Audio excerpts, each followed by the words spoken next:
na makambo fallait asali oyo ezosenga toute couche ya bato s'impliquer po ebima evimba papa ko garantir population qui sasa na denrée alimentaire eza awa terre idée fallait apesi loise abimineti moto alibuso ape idango na ba célébrité.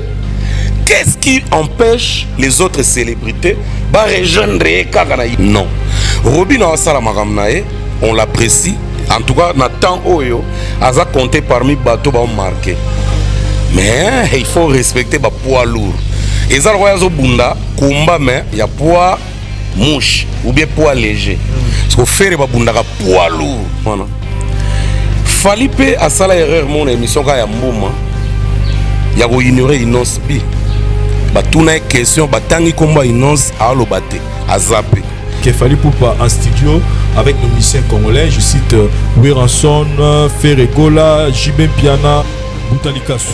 Ouais, monsieur le président Vincent Chiluizi. Sozomi battre la pour le coronavirus. Ouais, en tout cas, blague à part eza. Donc bandeko ba négliger moi mouké, au bazo zonwa la légèreté mouké na Congo surtout. En tout cas, conscience faisala.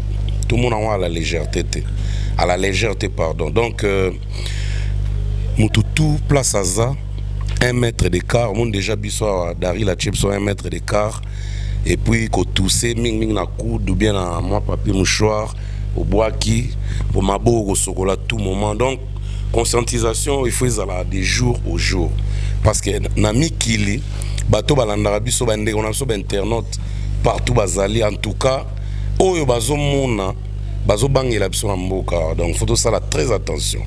Et puis, on comprend terre, c'est comme si Congo venait un peu. On comprend. On dirait maladie wana. Ils ont une catégorie à climat moro et ils se manifester ma casse. Non mais ma médecin va téléméliango. Moi j'étais avec un médecin, tout ça avec l'émission, il nous a dit que on n'est pas, il y a pas aspect moro le bon, puis tout ça épargné parce que climat, parce que poso, parce que non. Il a dit que tout ça un risque parce que virus soit là vivra la moi, à vivre la malini, et puis ça la moutoute au hasard exempté car le bagage non on a obéi la montée non. Donc sauf que ils ont la deux façons de agir. Donc ceux là bango kosu fièvre et puis on a 2-3 jours et l'équipe. Mais bah tout ça par rapport avec l'organisme sur qui tient à voie respiratoire, c'est là où ça complique. Moi j'ai vu même des images à une fille moro dans dispiné moro dans ça dit azo paiement dans niveau pas c'est là où je me suis dit que quand nous lobby tout ça la mot aventure parce que c'est vraiment sérieux donc protégeons-nous tout ça là va mesure déjà l'union so va recommander biso pour que tout ça là vraiment libanda il y a maladie en haut sinon je profite aussi pour dire merci na baboni sur la voix du peuple vous venez la mission à travers le monde pour suivre cette émission tribunal la kati ya chaîne la voix du peuple une émission d'analyse autour de notre culture, tout bien la bonne musique et pourquoi pas parler aussi d'autres sujets où ils ont touché actualité à Mboka na biso et c'est avec Boutalikasu que nous allons essayer il y a la moi différents points aux ans mais Boutalikasu on a dit au foot à Nyom. Il y a nini les sous. Il y a question à tout le monde qui avait missionné ici là. Bon, rappelez-moi peut-être. Je te rappelle qu'on avait suivi un de proches à Ferregola ou à l'écran de la télévision. C'est-à-dire au début, dans la ceinture, il va bien avoir même presse présidentielle pour dire que il y a un conseil moroté, il y a un musicien pour y avoir aussi la kala. Et ce que il y a la musique, on a fallu ça succès l'élo. Baramuto le bar la émission, la mission à tribunal, l'analyse. Ceux qui pensaient qu'ils peinaient bon, il fallait y pour ça, c'est comme on dit, la charité bien ordonnée commence par soi-même. Donc tu n'es pas mieux placé à au conseiller faire pour Yomoro, musicien, le rôle aussi la kala. Non, mais connaître sur point aussi là, on a aussi dans le banc déjà d'attendre. La stratégie au pays, ça va pas, il fallait non. Tu quand on peut répondre. Tu n'as répondre bango, tu n'as répondre à la question au tourning. Très bien. Donc, nous déjà sur le plan Yaoloba, sur le point Yaoloba qui aussi là, j'ai reconnu moi-même que Nasila. Et puis Nasila il est l'autre. Depuis 2003-2004 na vidara déjà. Wana nga mona yebi donc ta rappeler nga et ko swanga te kutu na kuma président. Ta président Jiba matanga na podium na Bibwa. To sina les présences pena président ba ministre ba vida. Tete ndai pa pienga 2000 likolo ka ki président ba basila wana. Malgré qu'il présente bato mais na kenda ba tourner on est à na cadre de concurrence mais na cadre à combo kosala combo za passe nangana lobani par là le petit en question, donc c'est mon petit parce que Tracy c'est mon petit. Je crois il a reconnu même que Mouta Sala succès. Tant na Sala succès, il y a Zarana na ba école secondaire ça veut dire qu'il n'a rien. Il n'a reconnaître qu'il n'a sila. Ce qu'on a aussi là wana. Ils ont ça nga pas si bateau bazana volant. On va mettre ma musique à Congo, na drapeau. Surtout les bandes mboka. Qui va rejoindre nga ba ya réunion nga zo nazo bangela ngo oui là ah ou à Vincent naza très sérieux na ça la même comédie mais BBC ka poser aussi oui aux libre mais on rappeler public na internaute va comprendre ngai naza na comprendre que oyo na yebi na mutu malgré que sila nga na transmettre bateau bazana pouvoir lelo o bana bendele bako yo kango pe et servir bango pe ba continuer ko mata o pas ko boya ne ko yoka châtiment na ye arozongo personnellement ngaite o kanisi tango fallait abeti Bercy oyo muto ami considérer concurrent fali passe ayoki to yoki ndenge moko te muto ya se considérer concurrent ya Inosbi ba tourner Inos auto ça en Europe avant corona et stoppant tout mutu muso se considérer concurrent à Inos te aya ocha Inos poids mais Inos lelo azobeta ko lekaye okazi passa ko yoka na mutema ngana ko yoka ngo le président de tous les musées basila na ko yoka ngo te amortissement mo ezana mutemo ya ko peser ba makamba batu ozwanga te sikonga na rappeler nini Tracy il doit être intelligent autolo bana émission na landa ki ngo tango tindeli na Natali et ngalo kwa natalaka pona na sala constat na comprendre ka fingi ngate mais azaki na haine moko boye à travers ba analyse to sala na tribunal na ba émission na biso sikonga na conseil Tracy boye tant que grand frère oza peme na faire olobi oza licencié so oza licencié et ko lingi pena ki licencié non ezwa valeur sala ke mutemeti ko yoka pasi na ba propos na bimisa na analyse pourquoi soko zo beta trop soki artiste na yo faire azo beta trop biso tu jamais to ya o pepula mpepune ki pepula net na neti mbabula ke faire la muka te oyo ngana sala ke zalo eza même rôle na ba oyo ba sister ba boxer ta ba bunda na ring c'est-à-dire ata boxer azo mener na ba coup de poing na ba point ba populaire ka mu pepe pona oyebise que mon frère va de l'avant tout maezo ba hyperkit pour te gagner aucun jour to aucun combat na mona que boxer azo mener a makasi net ba taizon wana que tango vanda to ba beta ngonga kengo aye ko vanda ba ko encourager te na mona ngote ba encourager kaka ngai oui na sila mais ko sila nanga aux yeux du monde mais pas nzambete la preuve ane ba tourner musu na betaka ba tumsu bazo lo ba soit disant na ba émission li bozo caméra ke bazo rené bazo apé ba contrat ngote musu ko benga nga mobola oui bon nanga na ko laxo na ozo na passe ya muke ona ya 106 il faut na battre la ngo surtout mu Congo ozo comprendre donc na pesa na répondre ndeko nanga Tracy boy ya solo bazo recadrer nga azomi recadrer bango moko pourquoi marka uza temela ngate marka uza ebike wana zampangi et alors azo encourager biso moi marka uza à s'en prendre na nga ezala te parce que na finga bango te ezaka makambu tozo mona na terre oyeka ko rappeler mes frères uza rapé grande pourquoi lenteur pourquoi perte de vitesse pourquoi ba vie mukeboy pourquoi so beta mingité pourquoi faire bando beta na ne moko moins 5 7 8 sorties libanda et komika ba 2 moko 3 faire la mukako de wana so komi injure wana so komi lisumu wana so komi mbutali kasu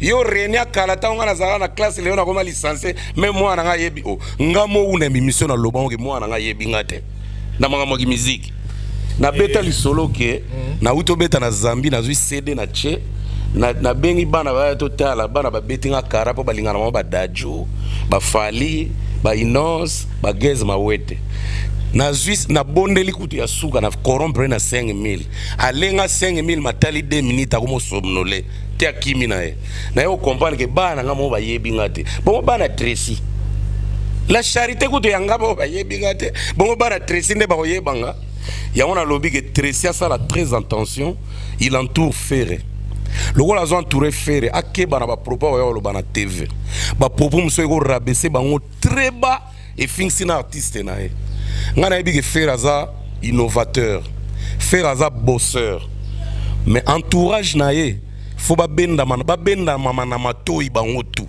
que ndenge tozo entourer artiste na biso est-ce que tozo pousser pe na bien ndenge ba boxeur ba pousser bango pa ba encadrer na bango faut ba mitu na question par là ngana tuna yo question moko étant que artiste musicien totali et le refaire tout ça la mikolo yo par hasard koyoka son clip il y a rien à dire c'est-à-dire ba bini kitoko ba cri ya kitoko clip ya kitoko mais qu'est-ce qui fait aujourd'hui que ils ont captivé publicité d'abord tant na lobango ba mona nganeti bavard tala na nous page na tana chaîne à Ferré à YouTube na Ferré Gola officiel TV ana combien d'abonnés tala ngokaka yo mo comprendre que oui vitesse ezo ke na ralenti suite à ba sensibilisation monsieur ezo sala mapenza te tala Ferré aza grand artiste ya osakana te il s'adapte aza makasi mais eloko wana o ezo déranger il faut tout loba ngo so to lobi ngo te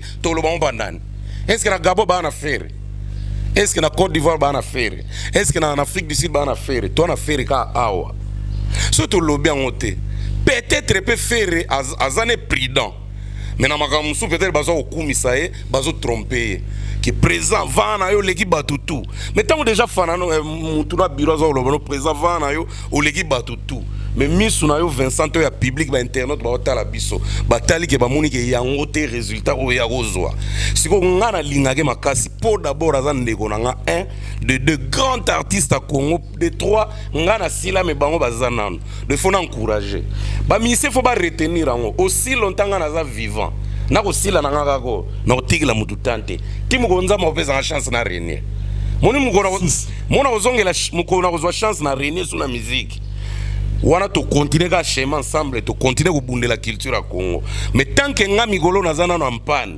bango bazana goudron bazo rouler na ko continuer ka encourager na finga raté voilà faut pas comprendre. Merci beaucoup Mbutalika Sou, mais parlons aussi de Robin Mundibu au passage na pas à Papi Moma ça dérangeait beaucoup de gens. On s'est dit d'abord première question il y en a tout na yo Mbutalika Sou artiste baye ba ramonene na ba nombre de vues na YouTube c'est-à-dire hors de ça ba nombre de vues belé yene mutu azana succès koleka azana avance koleka toneni donc to rejuger musala musicien pas yebi musique koleka baninga toneni non ko sala ba vue belé na YouTube eza synonyme ya koleka baninga na succès te eza pe synonyme ya koyeba musique koleka baninga te eza pe synonyme ya kosala mieux que baninga te eza ba musique muso eza na YouTube eza na plus de vues koleka baninga mais eza pe kitoko te. Et quand on voit Robin Mundibu qui continue voilà. Et ça synonyme ya koloba bongo te. Mais ko sala pe ba vue ebelé na YouTube. Tant que aux artistes performants na terrain zo beta bien, ozo bunda bien, ça pas important. Surtout la visibilité na ba fano ba mona ko direct boete ba libanda. On nous juge par le nombre de vues, par les apparitions sur internet, ça compte. Moutoir olobake ça compte pas, il est distrait. Et so lingi ba kontago na makambango te ko apparaître même na réseaux sociaux te. Tikango. Continuer na RTNC, continuer na digital, continuer na B1. Là tu es à l'aise dans ton coin. Ndeti chakako on a moi na clip na YouTube te. Donc azana compte à rendre te. Mais tant au tiango yeba que nombre de vues au bato banotala, il y a des gens ataba misuba olobate. Pour la Sony, peut-être, bah, respecte Rayo. Mais il y a les autres qui te diront droit aux yeux comme ça. Mais mon frère, tu n'es vraiment pas regardé. Hein? Tu n'es vraiment pas populaire sur Internet. Tu vois pas que ça donne pas bien pour ton nom. Identité à mon tout peso kendepe na réseaux sociaux. Donc, au rose à la danger na art, au composera bien, au bêta rapé, au monde na yo balingara makasi. Mais sur Internet aussi, tu dois apparaître. Très important. Voilà, très important. Il y a bateau, besoin apparaître mingi. Dans les réseaux sociaux, la plupart besoin contrat mingi kolega baninga.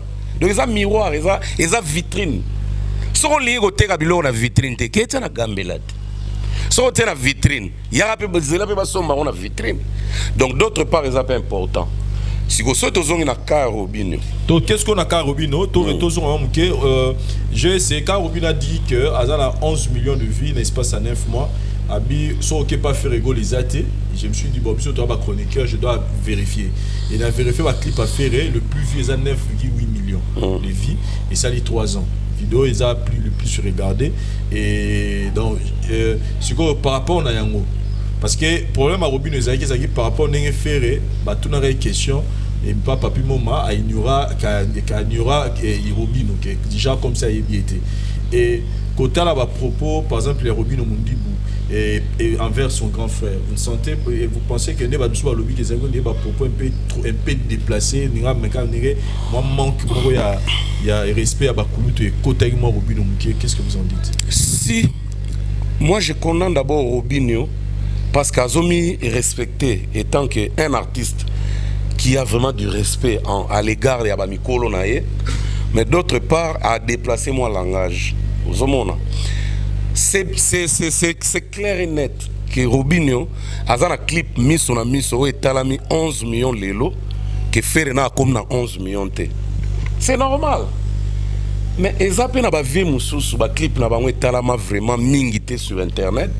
Mais na terrain basala ba makambo moko donc batumsu na baknan be galant de tilelo. Bon, tous encourager bato bazala plus visible sur internet pour na côté ka culture en mboka libanda to na disons libanda kaka. Mais tous encourager te impolité c'est kola na ba aussi ba sali. Et alors ozolo bana Robinho a ko manquer ngambutalika sur respect au moment où ngambutalika sur na teka ko lega e banda lelo ti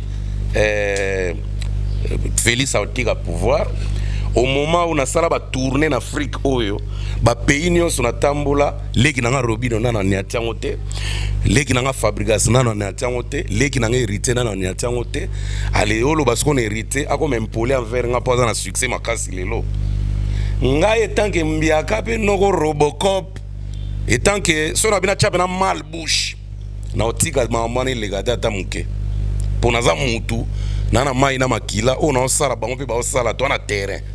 Vous comprenez? Mais nana respect na bango pourquoi? Parce que respecter mutu nyonso oazo marquer époque, faut respecter. Na minito Robinho oui azo marquer époque.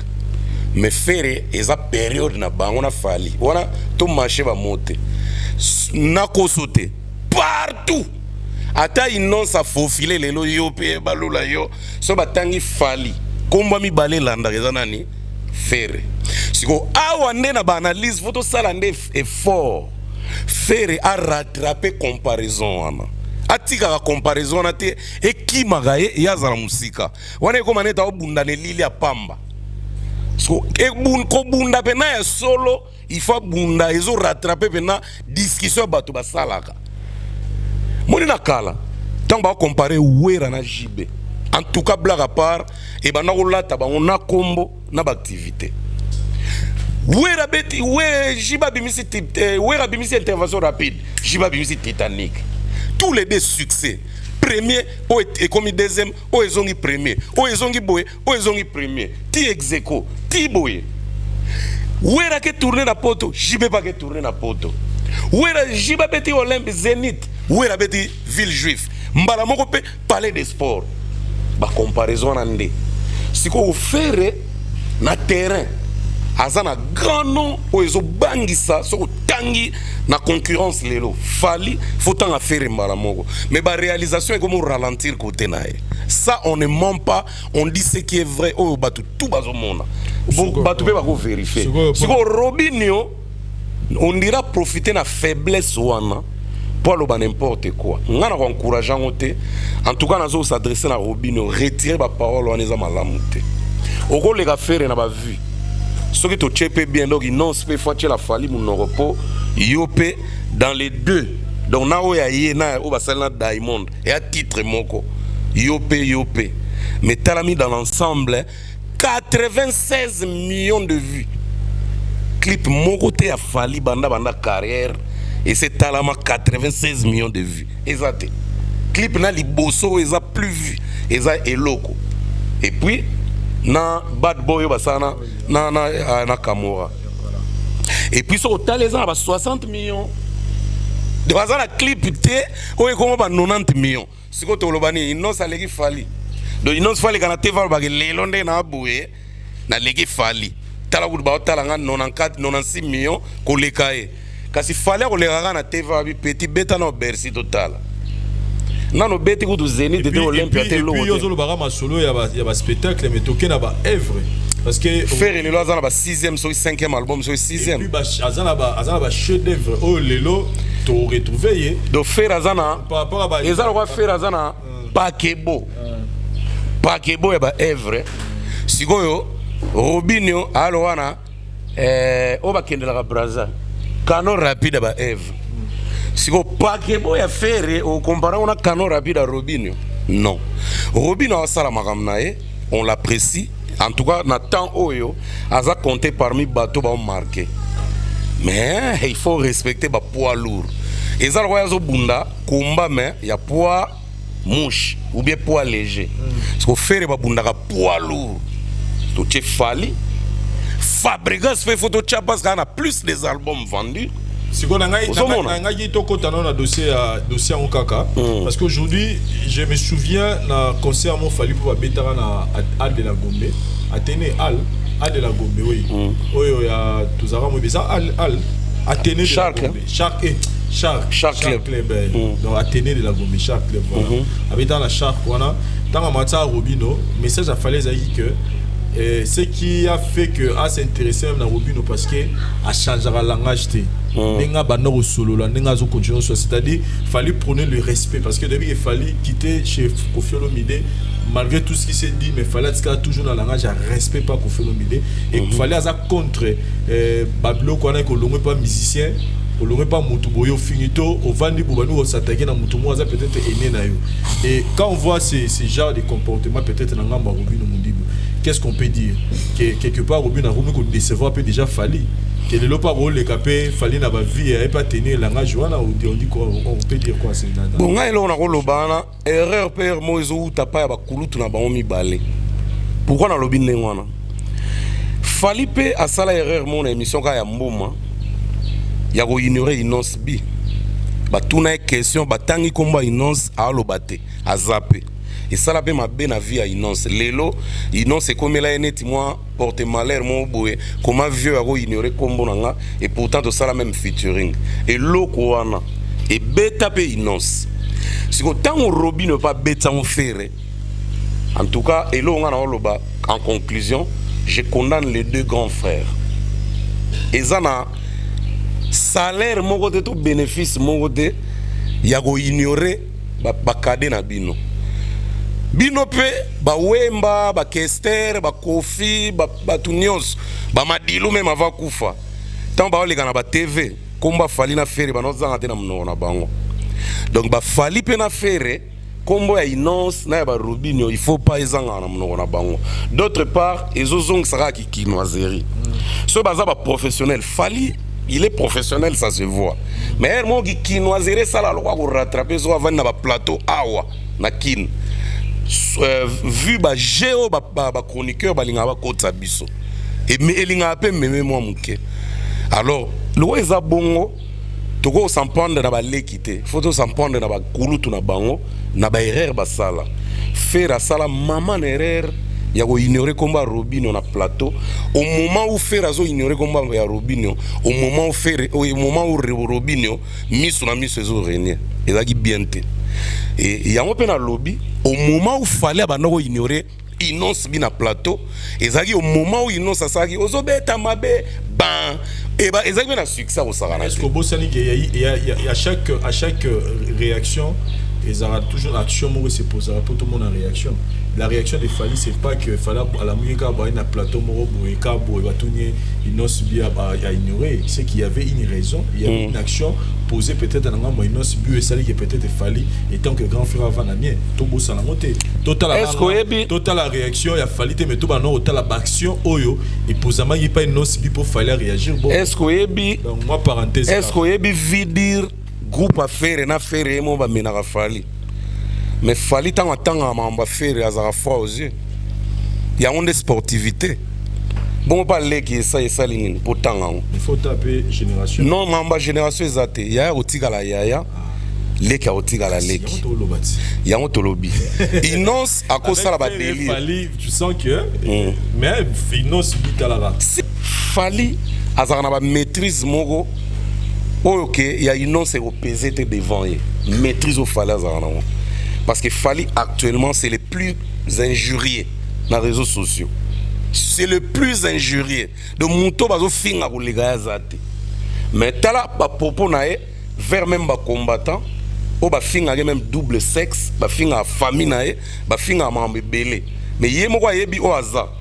Mais tala ba propos nae tant sala ba conférence de presse, tant les gars na ba télévision internationale, tala ninga lo ba pona ba combattant o sentir que à minimiser nae ba injure. Donc il ngolo ba même pas innonce. Soka a pesara likambwana a minimizaka mbele innocent ngozo a crédité ya ko continuer o asala ka mbele kutu innocent alanga mi kotsa na kana sans le savoir mais tolo ba mamba kanté to généraliser musique à Congo moi ba dérapage amike et tinda rappel impolitesse kota de Fally niveau azanango faire niveau azanango munoko na bango faut ba ko balango na yebiki ba pesaka mais ba erreur amike zanga raté on est des humains voilà merci beaucoup prochaine maison ngandete merci beaucoup Moutalika Sou saluons l'action ou l'action posée par Jibem Piana par rapport à la campagne en coronavirus surtout mon image à Patrick Bologna ouais qui pas naïe sauf que moto na no contrôler température moro à la taille ganté pas bon ça ganté côté ouais canon loup point cette campagne là où va tout ça là ces musiciens c'est vraiment encourageant vraiment canon loup pas moi m'a discuter avec lui moi m'a moro seka fille moi dans la Belgique on a canon loup je la salue je le salue bon na désolé je la salue mais je salue lobi to tonga likamazo loba na moni image moko benanda kwa JB Patrick Bologna azokota même mutazo tester température alati même bagante bon pesa pe berrer à cause se corriger à rola taper gant mais présent JB lati sande mutuno bagampo keba quand mutazo même azo mesurer température on a memelo ve corona donc félicitations présent JB pour la sensibilisation tous on a besoin ba star nyonso ya couche tout basala ba sensibiliser pour mutuna mutazana nombre couche na ya masse disons masse ya population memaka jibazana ba fan oyo ke ndenga laxika exemple wana et belé ba koteyama comme tous les autres aussi. Très bien. Donc voilà. Et là, par là, tu as directement page non à Bisso. On parle de coronavirus. Aujourd'hui, on vient de perdre un grand artiste musicien avec un grand A. Il y a Afrique Nabisso, na Kombo, il y a Manu Dibango. Et Moli Mounaye, en ce moment, toujours le BP Manakimia. Qui a tiré Bisso na épidémie où ils ont frappé le monde entier. Na combo ya coronavirus, on s'est dit troisième guerre mondiale on se pose la question, on s'est dit toujours vivre comment parce que il y a tant de morts et c'est tout le pays qui sont concernés et là nous venons de perdre Manu Dibango. Oui, bato belé ba lo balikambwana que ils ont la troisième guerre mondiale mais une guerre un peu chimique sanitaire l'origine la vraie origine adversaire qui est toujours été. Vraiment, donc ça fait un peu mal. Yaroyo Kake, deuxième artiste, et pas de moindre, hein, Manu Dibango, connu donc sous le nom de Manu Dibango, mais de son vrai nom Emmanuel Djonké, de son vrai nom Emmanuel Djonké Dibango, né à Douala, au Cameroun, le 12 décembre 1933. Donc à Koufina âge, il y a 86 ans. Il est mort le 24 mars 2020 à Paris, na Île-de-France. Ba instrument na ya bana robeta de son vivant, saxophone, donc saxo, orgue Hammond et puis piano. Ça c'est spécialité nae. Bah œuvre, donc disons genre musical nae. Où abandé wa embrasser la carrière, jazz, world music et puis ethno jazz. Bah album nae bimisa ma vie. Tozana Afri Jazz et Afri Jazzy, Nikia, tome 2, live 91, bande et puis bande originale, il y a film Sedo et puis etc. Bon, Atiki Bana, Georgia Dibango, Marva Dibango, Michel Dibango. Juste après l'indépendance à Bissau Congo, il y a RDC. Donc, Grand Calais, qui était le chef d'orchestre Africa Jazz, a Bengadi Manu Dibango, va travailler ensemble. Donc, a tapé en African Jazz na Bissau Awa. Et le roi a trop Bruxelles, abandonné à Paris, a commencé trop à Bruxelles, a balapé moi si na Coco na Bruxelles. Et a dit au salaire en 1961, il y a moi si na Bago Kinshasa. Tant que na Kinshasa, a bandi au beta a mais sur place, il a dirigé une grande boîte. Il a géré une boîte na Kinshasa. Et au salaire en 1963, à Zongaki, na Belgique, pour continuer carrière. Et au Leka, en 1972, donc 72, à l'album ne soul makosa, où ils ont popularité au Saganate, puis vente au Saganate, et même makosa likolo, même fois américain, imiter un peu la musique. Même celui-là, Michael Jackson, voilà. A foutre droit mon boé, pour na, a zongela 8 mesures ya.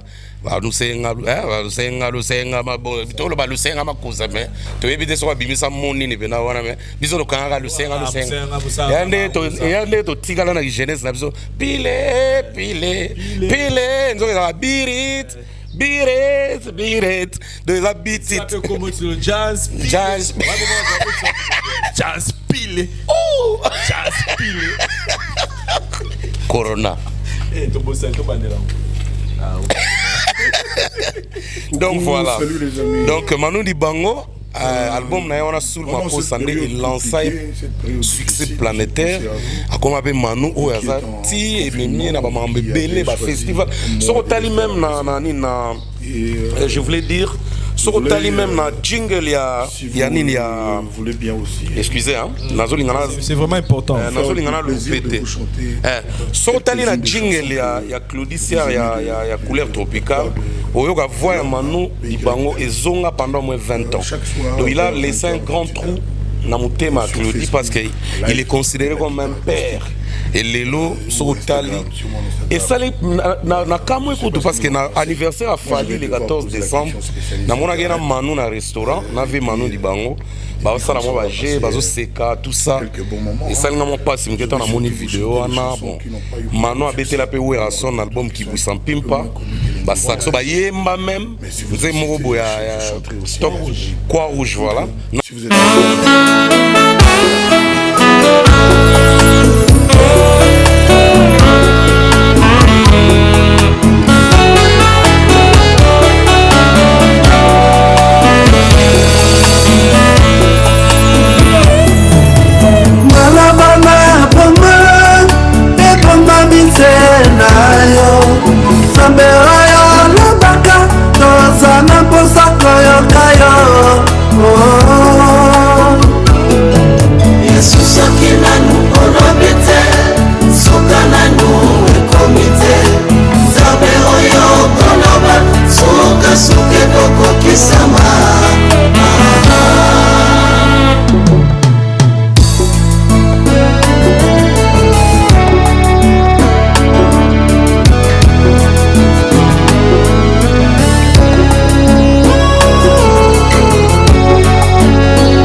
sukateo zambe soki nano alobite nani akatelanga likabo oyo soki oshwate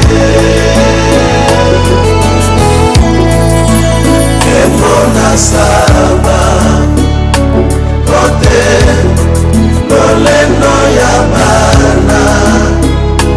nayo kolomoyo kilo sambo na Nathalie Makoma na stop na lo mwa ba guerre boy na nini pe na Bercy Awera na Bercy Awera basala hymne de la paix Manu Mtabeta Saxo même na podium azalaki wana grand frère Werason ana remercier tout Manu abete là bato ebele Kofi récemment na Casino de Paris babeta même podium moko Manu azobeta Saxo yazo yemba non nakoloba Manu était familiarisé na ba Congolais parce qu'il a vécu ici aussi donc c'est un vieux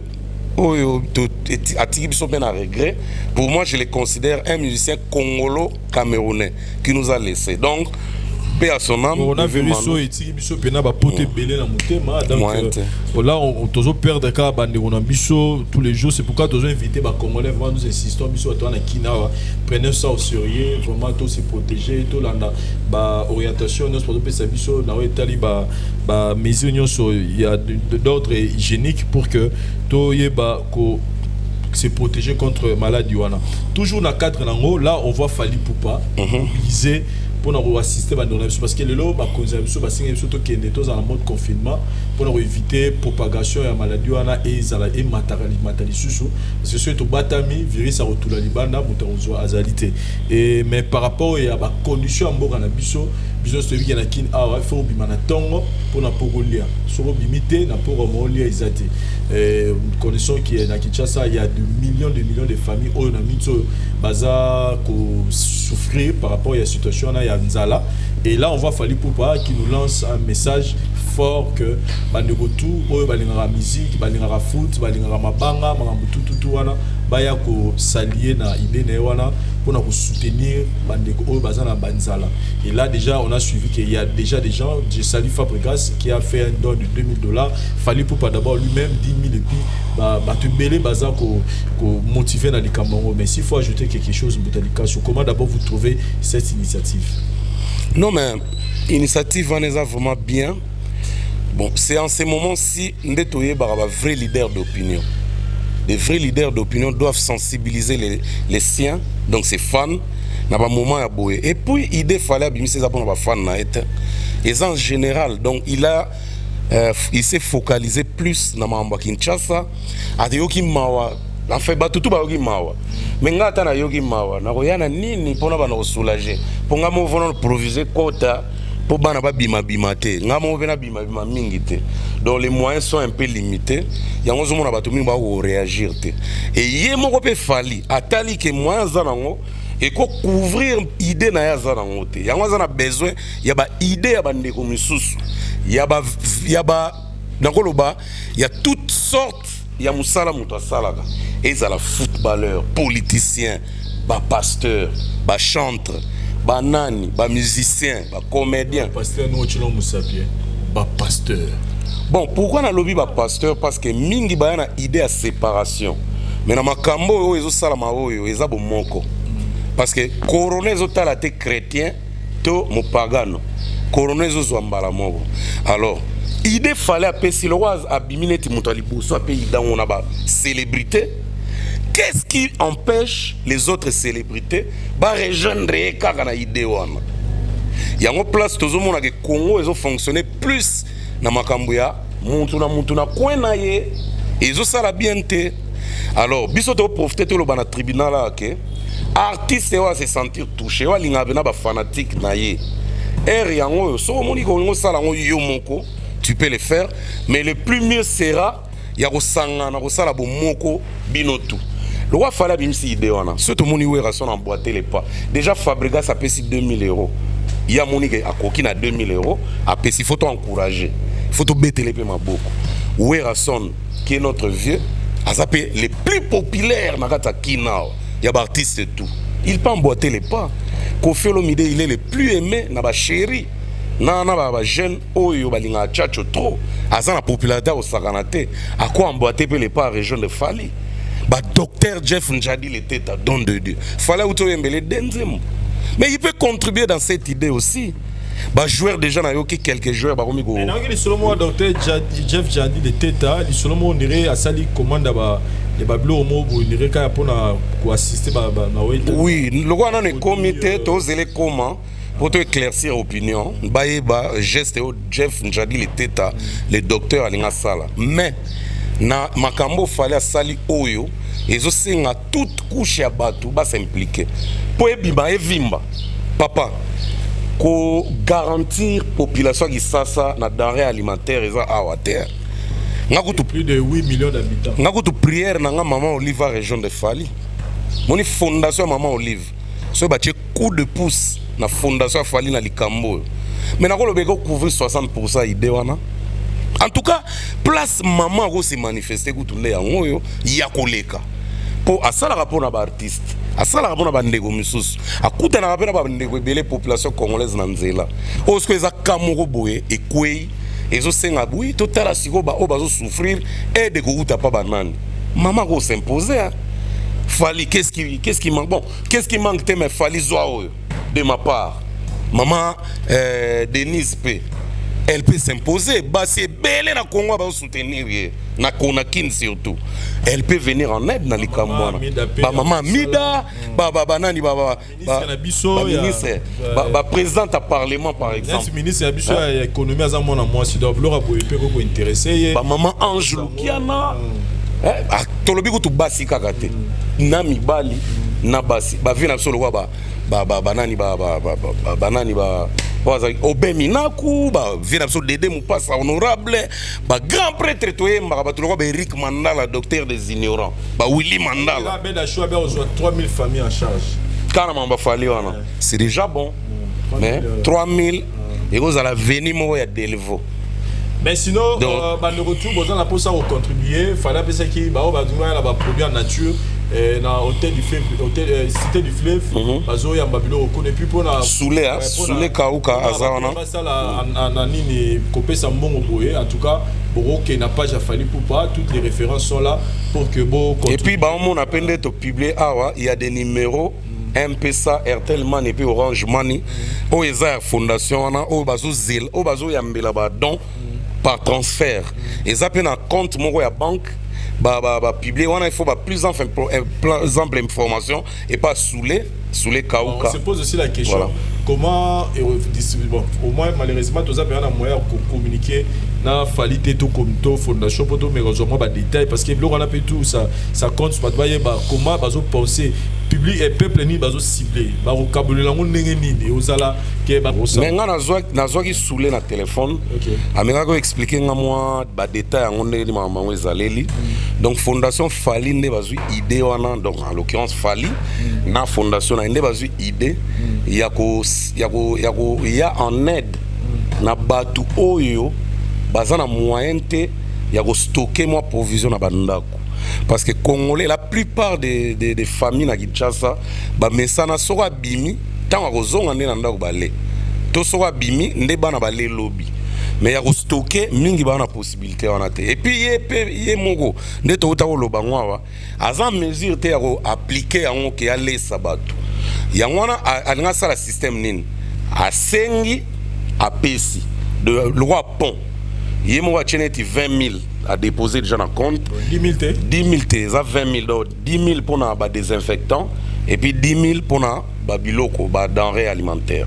Si quoi batu oyo bazana posa ya en aide pe ya batu ba mona ke ko pesa bango moko boye et cause la peut-être trop minime ba ko ya ko sangana na idée wana et vimbisa ya moni fabrica ça peut 2 000 € déjà. Grand prêtre Eric Kindam, on a passé Bambota, trouvé pas contribué. À Bedachou, il y a 3000 familles. Alors, il y a 300 familles en charge. 300 familles, ça déjà beaucoup. Donc, ils ont bien.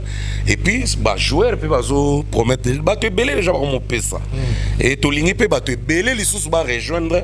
Déjà, tant de zolo, bah, je crois, bah, on a même, bah, contact, bah, numéro de contact, bah, détail, bah, image, ils ont les cas déjà. Donc, En bref, Fali azana posa ya batu nyonso o baza ba leader d'opinion ba rejoindre poli kama weza la costaud. Très bien. C'est le moment ba fanatique ba sensibiliser ba leader o ba lingaka ba yana likambango. Awe za suma ba fanatisme te e likambu te ke musique na ngelegi ya yo to ya yo elegi yanga eza makambu te ke ngana te ka ko lego te ngana beta ka te. Awe comme isko ba artiste ba star donc ya foot ya nini ya makambu tout ba sangana po ba esko en aide na ba plus de minutes donc ba plus de minutes c'est trop dit mais na bato yo ba population ya makasi to na Kinshasa oyo bakoka ko stocker te bato so bazoto na to koyeba ndenge nini ke famille ba stocker provision te no balobi bongo te ba osala l'essentiel surtout à travers ba Caritas ba catholique l'église catholique ba osolola ba osala ba distribuer pour chaque quartier et ça on dirait dans l'église catholique nango de baninga sala idée à bongo ne ba atteindre cette population. Voilà, merci beaucoup Fally Ipupa pour cette idée. Mais vous expliquer bien et ça patine Saraza, je crois dans la prochaine émission donc ça la ghetto Zoé a expliqué ça bien. Voilà, et toujours dans le cadre même idée à lutter pour sensibiliser battu le coronavirus, Fally Ipupa il circule sur l'étoile, il y a internet qui est Fally Ipupa en studio avec nos musiciens congolais, je cite Weranson, Ferregola, Jibem Piana, Héritier Watanabe et tant d'autres musiciens. Amoni a Ferregola aussi pour que ça l'anze moment à sensibiliser ba musicien. Mais avant tout le belango mbuto kolimbisa na zo moment kesima par rapport à l'action Fally Ipupa zo sala lelo nous tous nous savons phénomène combattant. Phénomène combattant ça phénomène les ba de koyo ba telema ba bloquer makambo belé. C'est-à-dire quand je dis makambo belé c'est-à-dire et plus particulièrement musique et bétaté na poto pendant la ça tout à travers le monde que Congo et ça ne va pas. Mais vous ne pensez pas que ceux qui vraiment espèrent bazanoa ba combattants, pensez pas que ce sont maintenant des actions peut-être à faire ou à soutenir de façon que ba congolais côté ba mon appel que ba combattants bazana confinement mutazo bimate après et puis ba otina on agence nini ba agence c'était Kyoko mais Fally pour bazan poto $20,000 et acha on a compte na ye yango peka fondation zo salela ne bon en fait à déposer on a compte à fondation mais à partir de 1000 km mukolo fondation on a yé mon route. Bon, de toutes les façons, on a pas joué pour la poto va contribuer. Heureuse à peine raison, heureuse à peine raison parce que na mon ami qui va transférer monsieur ça la partir téléphone. Téléphone virement ça lui. Bon, na moni ba joueur peut déjà va transférer ba zalaga wate. Ba tolo ba mpoku, ba tolo ba mulum capitaine capo mulumbu. Hein? Mulumbu baza mo ebele bazo ba tisserand et ba combattant pe bazala kuna na côté bino na confinement mais ba joueur pe ba na confinement mais bazo ba contribuer donc combattant wa moni que idée on est bien tout le monde ba combat ba concert ba tout c'est le moment ya relaxer la population que toza bomoko oui eza ida bien même bokechu soka koyoka sonité ata 500 €. Ata 500 €. Ata 300. Nenga sala bokoto pa finga Fally ya finga wera finga jibe batu mususu. Akosa la pe bokoto pa sensibiliser na mambo. Ba région de Fally. Voilà. Ça sera une très bonne idée. Voilà ce que soit ça le monde tout le monde amena qui ennemi pena ya moelle épinière. C'est le moment pour l'accès à congolais nengeni to linga na za suma ba combattant. Voilà. Ya Congo. Voilà. Parlons de faisabilité ya nzembo wana au sensibiliser quand on dit que Fally ils ont circulé sur la toile je sais pas. Na mona on na Google, na mona na Google. Fiable mais tout le monde les a circulé mais faisabilité nango Fally ou era Ferré héritier JB d'autres musiciens pour nous enregistrer Nosby pour nous enregistrer Nzembo et il s'est mais les autres circuler c'est comme si ça initiative a Fally pour comment vous non c'est pas une mauvaise initiative et on est aux idée net ba we are the world ils ont ba we are the world ils ont bien na moment où batu baza même na posa ya koyoka banzembo bongo pour bayeba ko se contrôler na utalo na édition dernière na kati sote ya Fally ko to asalega guitare na parler je vis ça na Hero News Africa News na Africa News donc on a combien dans ça dit là c'est qui importance ya sensibilisation Fally asali en tout cas ceux qui pena idée wana et aux en pratique ngana ko encourageant na ko encourageant pourquoi parce que ezala fusion to rassemblement il y a ba tête il y a ba leader d'opinion et que ça la bien même na kati wana à part que ba oui à part que ba Kofi ba Wera ba Fali ba Inonce ba Héritier ba Ferré ba Fabregas ba Robinho ba Nio Kalongo ba tous nos vieux là à part que ba Yemba to sepela pe to ki mo sa na kati à sensibiliser Ans Luzolo Siatula Esobe vie de loin to sepela pe to moni Capo Youssouf Moulumbu, Tomoni Tisserand, Tomoni Bolassier, Trésor Mpoutou, joueur na bisope o baza awa, ya Vita ya nini et ko sala bien moko Vincent ozwa idete. Soki ba ko sangana te pona ko banga transmission, transmission ya virus. Non, ba ko sala même na ndenge ya mutu na mutu pana ya sali atindi, ça existe, ça s'est fait. Dans le studio, quand on va mixer dans le clip, on va mixer. Quand on est sur le studio, je pensais directement au général de FAO. Il n'est pas dans le studio, c'est la biso. Parce que moment il y a confinement, il y a un moment là la pomite, il y a un moment où on a parlé, il faut travailler parce qu'il y a un peu de confinement, la vie va continuer. En tout cas, général de FAO, on a dans le studio Meko, côté Mimosa Kuna, côté Fleuve. En tout cas, il travaille sérieusement. On a des vieux. On a des cartouches, il y a marque. Je crois qu'il y a une image, donc il y a une image. Pour moi, il y a les arts, peut-être un reportage ou quoi. Donc il y a une. Mais je crois qu'il y a un expliquer devant. Il y a un expliquer la population. Parce qu'il y a des fans de l'album. Donc tout le général les mots à expliquer. Voilà, chers amis téléspectateurs, tout le général des fois, puis on se retrouve pour clôturer l'émission. Merci.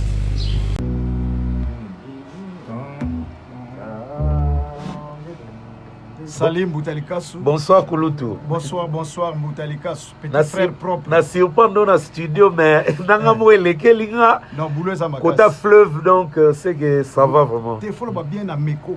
Oui, côté fleuve quoi. Kitsuka pêcheur. En tout cas, namoni travail qui est bien. Mais oui. Studio comme un niveau nin pour battre bazeli trop. Studio Sili. Toujours bien Ngangola ya Mutuko ta Brazzaville to ene à Dem Record. En tout cas. Yem to ça la mixage. Kaka l'air to tout ça mixage boye mukuba maika munana ye. Yego tous des fois te. Viola kota ka partout de squati a tis comme bassiste la problème. Danger. Yem ko nyati basse. Et ça a combien de titres? Normalement producteur Clash à type Ngapi. Oh wow. Oui, Neyena grand naïna à Paris. Anita Ngapi. Voilà. Ma préférée est à la part à 10 chansons. 10. 10 chansons. Ok. Combien de remix? Bon. Moyena tanga pensé ça te point là remix mususu. Ouais. Et Bima et ça la vidéo te et à la guerre de Santa Fe ali ah. Ok. Tout le bagage à 4 remix. Ok. Mais ba reste etikali et ça tout va dire bon ya sika kaka. Banani va intervenir au batu bazela ba savourer musique comme il faut.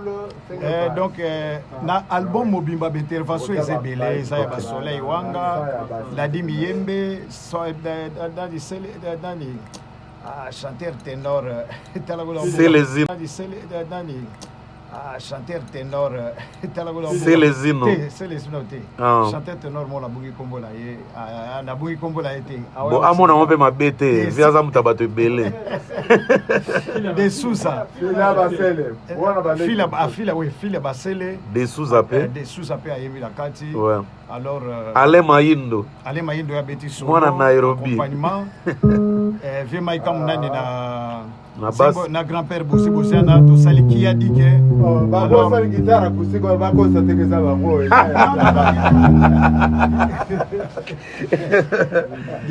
Guitare via côté partout. Enfin, Venabiso Bozi Anana Vedef. C'est ce qui vient Maïka Mounani dans sa animation. Oh! Oui, c'est bon. Paris, Papi, le maire de Beaumont, Antoine Jacques, bienvenue Lulendo, na Genève, Néné, Jean-Jacques Magna, Néné, Bengo, Bangotou, donc, vous le déjà, donc, un maximum, mais tout, sauf bien fri, les lobby, mais tout, mais. Bon, au salika bien pour la main parce que fléau à coronavirus et go senga pe que to zelana muke après to lancer en bonne du forme. Non qui peut masque. Ah, yango likolo. Ah, OK. Voilà. Ok. Voilà, tout est bien, qui finit bien. Nous sommes arrivés presque dans la émission de la Bisson Botalika sur Total, le général de FAO qui nous confirme que Toro Sepela a CPL Sabiso déjà. Là, on a CPL Makasi dans Nzembo, et ça qui est là. Pour moi, mingi temps ba des fois annoncer que nazo bimisa. Ba ebiga ke ba maman boni okiminda ko papa zo ki papa. En tout cas, ba tumingo ko palanga na te et kenda bongo.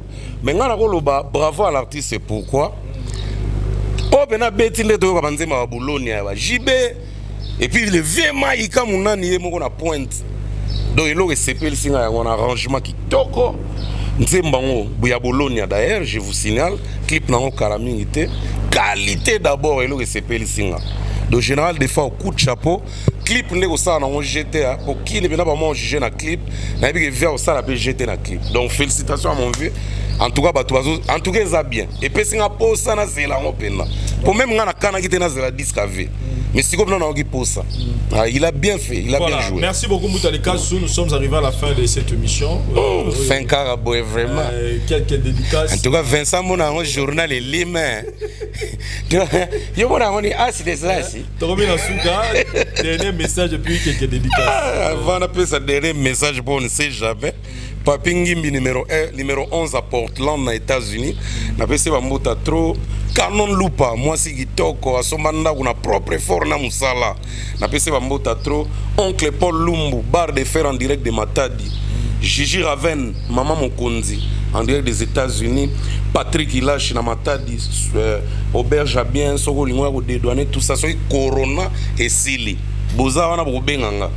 José Moulumba, les Bogards de Birmingham. Jokenda en direct de Parigo, Madame Magim Petit, moi c'est Avien, il y a pas Sanabiso Padoum Petit Motonan Njambe, Jean-David Kiamote, Mokonza Coca-Cola, Clarisse Tanga Mouyembi. Clarisse Tanga Mouyembi a atteint le coronavirus. Ah bon? Ah oui, elle m'a appelé, elle m'a envoyé des voices. Azo Kogata Wolobate. Mais ça y est, ils ont bêta. De photos respectées. Clarisse Tanga Mouyembi, bonne guérison. Judith Oumba Compressor en direct de Bruxelles, honorable Dédé Moupassa, levé Claude Tembe, Zalaga na confinement na Congo, malgré na ozo sala venanga, et puis Tony Bouangi Gattuso, Willy Mandala Yakuza, région de Fali na idéologie, so Tunaginga, Soulaza wana numéro pesali, mon vieux Charlie Mayoan en direct de Canada, et puis Adam Nene de Queen en direct de Californie. Na pesi ba tout ba olanda so internet ba famille na nga ba mota trop numéro na nga boyebi toujours né to salaga moi ko solo la o bo pesa ka ne baksaka tout on est ensemble. Voilà, merci beaucoup Moutalika, et puis merci na babonné nyonso. Na pesi pe Aisha Okoko. Il y a la voix du peuple. Aisha Okoko ba mota trop AON. Et chaîne nezo mata et puis Cynthia Kapache général major et puis Jomu Teba ancien fonctionnaire. Sans oublier Pasteur Alité Yakanda. Voilà, merci beaucoup. Et moi je dis merci dans le restaurant Louchba, village Wakanda, Charlie Lutumba, moi dans 13, je vais colo mode confinement, mais ceux qui m'ont besoin, tu écoutes à la mission, soit pour nous mettre ensemble et tout pour lire. Yo, et ça la bien. Nicolo Paline Maïga.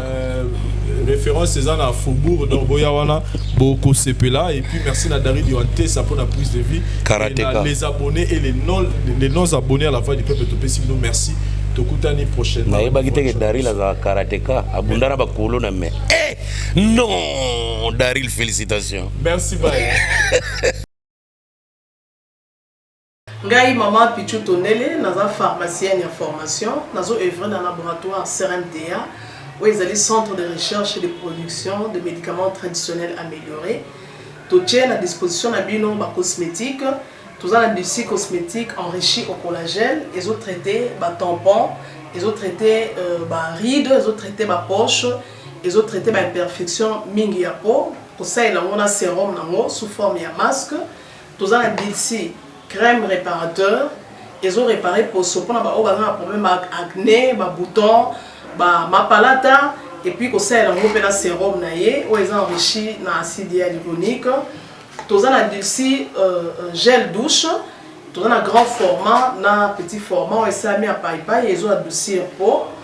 Tous on a d'ici cheveux, ils ont collé sa souki, cheveux abîmés, souki ils ont quatre en pamba, souki ils ont la teinte, ils ont bon sango, ils ont retardé repousse il y a cheveux blancs, on sait na on huile na on a bain d'huile. Tous on a crème pommade, tous on a savon où ils ont accompagné gamme ya cosmétique nyonso. Tous on na médicaments dans le cadre du laboratoire CRMTA, tous on a pommade Diazolex, où ils ont pommade antidouleur. Ils ont traité toute forme de douleur, même la douleur rhumatismale, ma colorovimba, ils ont traité en haut. Tous on a crème Borex, où ils ont uniquement pour notre papa. Ils ont rallongé le système de papa et puis ils ont agrandi en haut. Tous on a diazostimule où ils ont produit la bise, ils ont traité différentes formes d'impuissance sexuelle, éjaculation précoce, dysfonctionnement érectile, faiblesse sexuelle en général et pas basse ils ont traité frigidité. Ils ont sous forme de comprimé. Tous on a zinguinalis, auto-présenté sous deux formes, comprimé à sucer, non suppositoire. Où ils ont traité différentes formes d'hémorroïdes internes et externes. Tous on a méamycine, où ils ont traité la levure, tout ce qui est amibe, tout ce qui est maladie, kyste, il y a amibe, ils ont traité en eau sous forme de comprimé dans le sirop. Tous on a crème méamycine, où ils ont traité tout ce qui est maladie à peau, genre d'être maladie à PC, mycose, c'est là qu'il y a mibali surtout, il y a sapatou. Maladie l'auto, méamycine crème azo traité en eau. Tout on a allium y est azo traité toute forme, il y a hypertension, azo normaliser tension na yo, ce qui tension est mataga, à quitter si à normaliser, ce qui quitte à mater si à normaliser, et ça à partir à aïe. Tout on a menga, ils a produit moko anti-anémique, bateau bazara connaissera problème et anémie. Quelle que soit l'origine, mais ils ont remonté, ils ont tonifié, ils ont fait sa makasi énergie dans les autres. Voilà, ils ont gamme de produits CRMTA, laboratoire où ils ont travaillé essentiellement dans les phytomédicaments, dans les plantes médicinales. Donc, nous avons tous les produits au moment de et ça mis à partir de l'anxiété et de Congo. À part qui si on a si côté la bino. Tous on a maladie musu auto traité rapé auto sala to benga préparation personnalisée d'être dans cas myome par exemple to c'est une préparation mon corps pour et permettre de réduire dimension à myome pour et faciliter au bota to on a qui si on peut se rapé bato bazolo ko bota voilà to traiter en couple et contact na biso na Kinshasa et ça plus 243 81 83 13 322 plus 243 81 83 13 322 plus 243 89 89 33 855 et na libanda tous on a plus 1 514 329 12 56 plus 1 438 765 64 73 voilà ça numéro à contact na biso ba deko ba kobenga libanda na cas ba maladie songolo pakala maladie oya ba teigne tondante oya esala ke mutu abima ba mafina na mutu to traitera ngope donc pour contacter biso opposer problème na yo to oya ba plante nini oya ko solution à problème na yo.